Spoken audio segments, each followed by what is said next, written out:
अधिक मास में कौन से मालपुआ? किसी भी छठ के दिन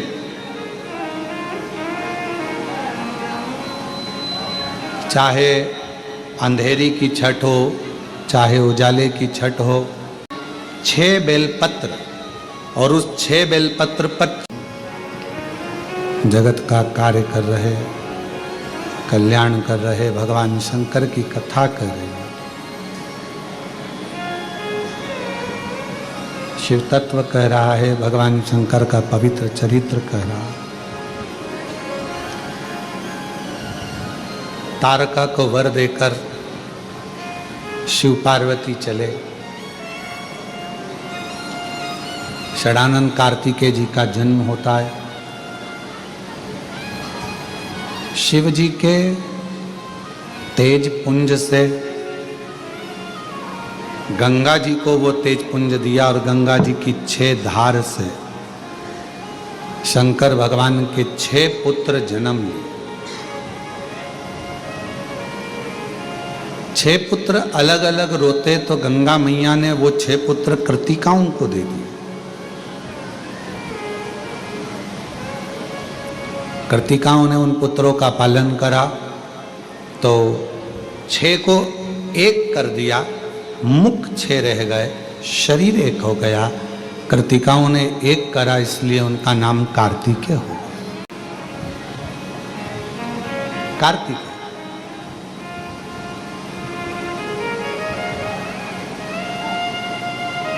षडानंद कार्तिकेय जी महाराज का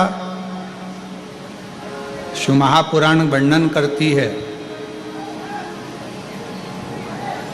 किसी भी छठ के दिन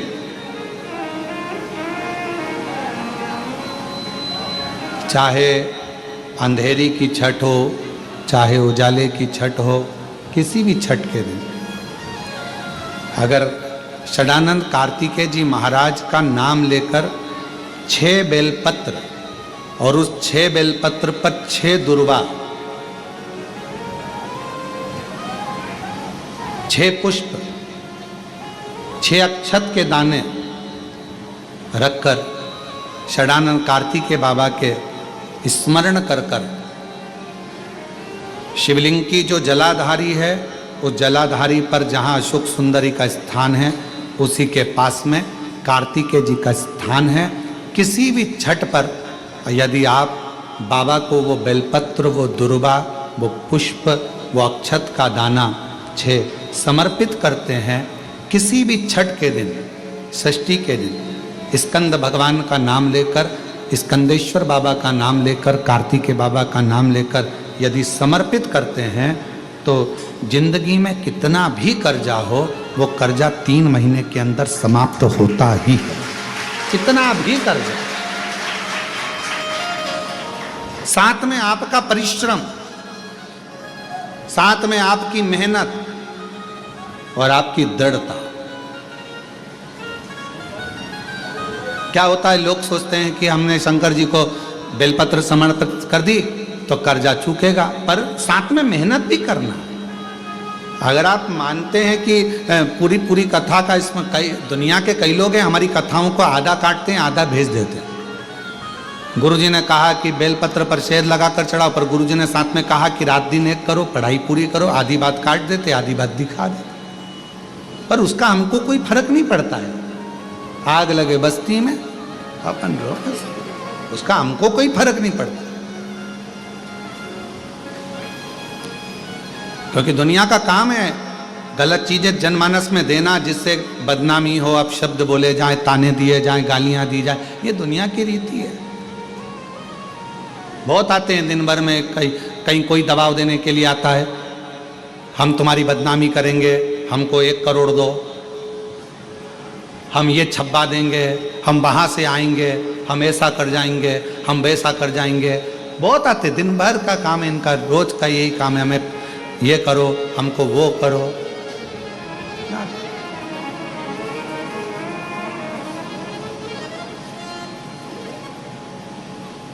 शिव तत्व है, दबाव देने वाले ढेर मिलेंगे, अपशब्द कहने वाले ढेर मिलेंगे, ताना देने वाले ढेर मिलेंगे, पर आप अपनी पूर्ण ऊर्जा के साथ में शिव महापुराण की कथा कथी है। 6 बेलपत्र, 6 पुष्प, 6 दुर्वा, 6 चावल के दाने और साथ में अपना परिश्रम पूर्ण करो। छठ के दिन स्कंद भगवान का नाम लेकर, स्कंदेश्वर का नाम लेकर भगवान शंकर के जलाधारी पर समर्पित करो। शिव जी से प्रार्थना करो और अपनी मेहनत को 4 चांद लगाओ। कर्जा चूकेगा जरूर, समाप्त जरूर। कर्जा का मतलब ये नहीं है कि आप कर्जा करे हो तो मेरे से बन नहीं रहा, मेरे प्राण छूट जाए तो अच्छा, मैं तो मर जाऊं, मैं टेंशन में हूं, मैं डिप्रेशन में हूं, बहुत परेशान हो गया, ऐसा हो गया। ना ना, दुख आता है। जब सुख आया, सुख चले गया तो दुख आएगा, तो दुख भी जाएगा, दुख भी समाप्त होगा। उसमें क्या विचार कर। ऐसा तो नहीं है कि दुख समाप्त नहीं होगा, दुख नहीं जाएगा। सुख आया है। जब हमारे अच्छे दिन अगर समाप्त हुए हैं तो दुख भी समाप्त जरूर होगा, फिर वापस सुख आएगा। थोड़ा हिम्मत, थोड़ा धैर्य, थोड़ा हृदय पर भाव एकाग्रित करो कि नहीं नहीं, मेरा शंभु, मेरा शंकर, मेरा त्रिकालदर्शी, मेरा कैलाशी, मेरा अविनाशी, मेरा शिव मेरा दुख काट। अब व्यक्ति क्या करता है कि जब दुख आता है ना तो बहुत घबरा सा जाता, बहुत घबराता, बहुत टेंशन हो जाती। एक पत्र में एक बहन ने लिखा, कितनी सुंदर बात लिखी, देखो।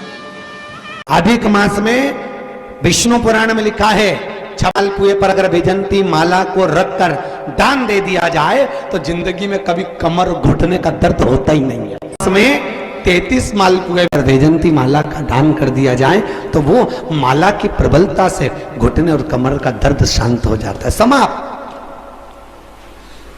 और वैजंती माला का इतना क्रम है साहब कि घर में ठाकुर जी को बिना वैजंती माला के कभी नहीं रखना। क्यों? शास्त्र कहता है हमारे घर में अगर किसी ने टोना करा, हमारे घर में हाय लगी, नजर लगी, या हमारे घर में थोड़ी सी भी परेशानी आती है तो वैजंती माला में जो मनके होते हैं वो अपने आप फटना चालू हो जाते हैं, टूटना चालू हो जाते हैं। 3 दान है वैजंती के। कितने दान? अधिक मास में कुएं पर दान, वैजंती का दूसरा दान, हमसे लक्ष्मी की घर में कभी कमी नहीं होती। काय का दान? जम के बोलो, वैजंती का। कौन? देव ऋषि नारद बोले, प्रभु उसके पास कुछ नहीं था, टूटा हुआ झोपड़ा, पर मन देखो कितना बड़ा था। आदर कितना करा, सम्मान कितना करा, आतिथ्य कितना करा। आशीर्वाद दे दो। भगवान विष्णु ने हाथ उठाकर कहा, जा तेरी गाय मर जाए।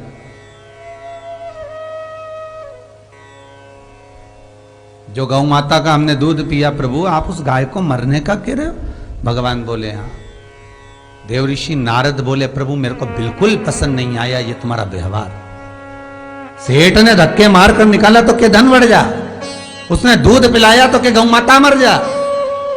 ये कहां की रीति है? जो सम्मान कर रहा है, अगरबत्ती लगा रहा है, दियाबत्ती लगा रहा है, पूजन कर रहा है, पाठ कर रहा है, दुख उसी को क्यों मिल रहा है? तकलीफ उसी को क्यों आ रही है? जो तो अगरबत्ती ना लगाता, भजन ना करता, कीर्तन ना करता, संपदा उसके पास कितनी बढ़ रही है, कितनी। भगवान बोले चल कोई बात, तो तुमने ऐसा क्यों करा? भगवान बोले नारद तू मेरी लीला को नहीं समझ सकता। नारद बोले मैं सब समझ जाऊंगा, पहले बताओ क्यों करा। भगवान बोले नारद ये सेठ जी, ये गौ माता, सेठ को आशीर्वाद दिया धन बढ़ने का, सेठ को आशीर्वाद दिया संपदा बढ़ने का, इसलिए दिया क्योंकि सेठ का मन धन में लगा रहेगा तो धन जोड़ते जोड़ते जब मरेगा तो अगला जन्म सांप का पाकर धन के ढेरे पे पड़ा रहेगा। तो बुढ़िया को तुमने ये क्यों कहा कि तेरी गाय मर जाए, गौ माता मर जाए? भगवान बोले नारद बुढ़िया मेरी सेवा में लगी हुई है, आखिरी में जब मरेगी ना इसका बेटा ना इसकी बेटी ना कोई इसके घर में, गौ माता के प्रेम में, गाय के स्नेह में, गाय को संभालते संभालते अगर मर गई, गाय के मोह में तो मरने के बाद गाय की योनि पा जाएगी, फिर भुगतेगी, फिर आएगी। मैं चाहता हूं कि सीधी मेरे पास आ जाए, इसलिए उसके मरने से पहले मैंने गाय को मार दिया कि मेरी सेवा करती करेगी, आखिरी में तो मुझ में विलीन हो जाएगी, मुझ में मिल जाएगी। भक्ति भगवान दे रहा,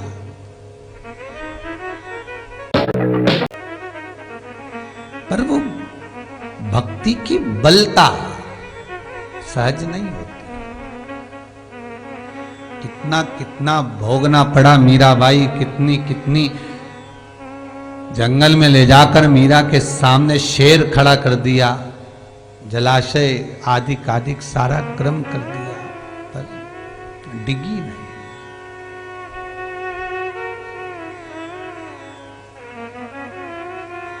दुनिया के लोग ताने भी देते रहे, पर मीरा डिगी नहीं, विश्वास प्रबल था। देवऋषि नारद से ज्यादा तपबल तुमरुका जी का है, जो शिव महापुराण की कथा कहने वाले हैं। शंकर की कथा कहने वाला भी कोई साधारण नहीं हो सकता साहब।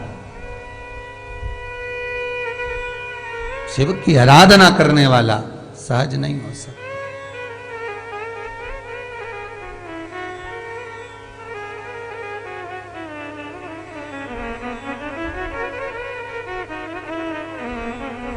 कल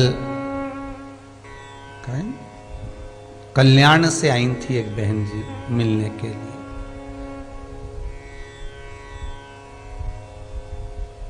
तो उनके शब्द थे, गुरुदेव हम पहले ये भगवान का पूजन करते थे, उससे पहले हम ये भगवान का पूजन करते थे, उससे पहले हम वो सेवा करते थे, पर अब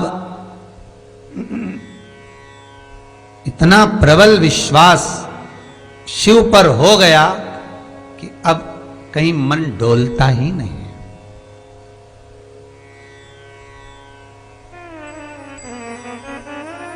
अब डिगना नहीं है। फिर निवेदन करूंगा, एक साधे सब सधे, सब साधे विसराय। राम जपो, कृष्ण जपो, शिव जपो, भवानी जपो, दत्त जपो, तुम्हारा मन पड़े उसको जपो, पर तुम्हारे मन उसमें लगना चाहिए।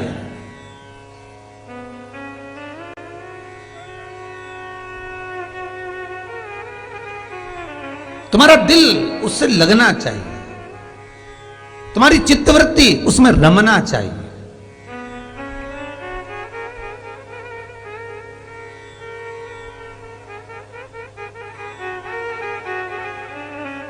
बेटे का मन एक छोरी से दूसरी से लगा हुआ है, और तुम शादी करना चाहती हो कोई दूसरी लड़की से, कर दोगी, मना नहीं है, पर तुमने कर दी और इस लड़के का मन नहीं रमा जिसके साथ विवाह करा, तो तुमने उसकी भी जिंदगी नाश कर दी, और इसकी भी जिंदगी नाश कर दी, और उसकी भी जिंदगी नाश कर दी।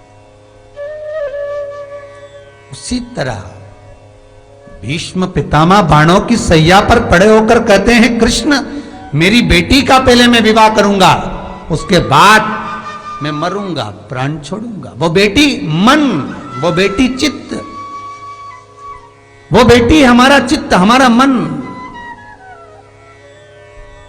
इसको पहले मैं भगवान में लगा दूं, इसको पहले मैं भगवान में रमा दूं, फिर ये मन, फिर मैं कहीं पर भी जाऊं चलेगा।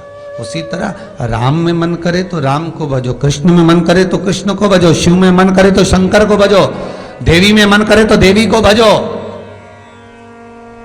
भटक मत जाना मार्ग से, एक साधे सब सधे।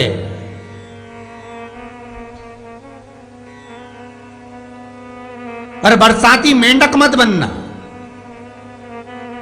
हमने दुनिया के कई लोगों को बरसाती मेंढक बनते हुए देखा है। सावन का महीना आया, त्रिकोण लगा लिया, ये सब बाल बड़ा बड़ा के त्रिकोण लगा के हर हर महादेव चिल्ला चिल्ला के गए और खूब घोट घोट के भांग पिए, शंकर जी के भगत हो जाए। फिर तो ऐसे रहेंगे कि हम शंकर के पूरे भगत, पूरे भगत। कांवड़ लेके जा रहे, केसरिया कलर की बनियान पहन ली, चड्डा पहन लिया, कांवड़ उठा ली, शंकर के भगत ढोल नगाड़ा बजाते हुए। हाँ, हमारे बराबर शिव का कोई भगत नहीं। केवल सावन में दिखे, सावन समाप्त, इनका मेंढक का जो बरसाती मेंढक होते हैं उसका असर समाप्त। फिर कभी शंकर के मंदिर जाएंगे ही नहीं, पूजेंगे ही नहीं। उसके बाद फिर अगला सावन आएगा जब तैयारी करेंगे, फिर बरसात के मेंढक फिर उठ चलेंगे। नहीं,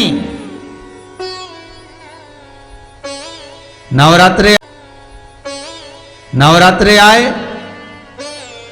देवी की आराधना कर ली, करो। कोई आया है, आतिथ्य पूर्ण दो, पर जिससे तुम्हारी लगन लगी है उसको एक क्षण भी दूर ना हो, एक क्षण भी दूर। जिससे लगन लगी है उसको हृदय चित्त में रमा कर रखो।